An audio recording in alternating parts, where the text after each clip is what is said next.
Papakita ko sa inyo yung simple speed rod. It's really effective, guys. Look, may stopper siya dito. So, ngayon, iangat mo lang siya dito and then i-slide mo na siya palabas. Tapos ngayon, easy removal lang yan, guys. Slide. So, ngayon, kung gusto mong ipasok, basta ipatong mo na lang siya dyan. Patong mo na lang siya dyan para align siya, straight pa rin. Tapos, i-slide mo lang siya dyan. Easy. Easy. Pag in-slide mo, automatic maglalak yung size stopper niya.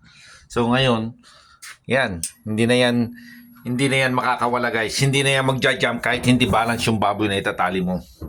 So, yung connector na yan, so nakapasok na siya.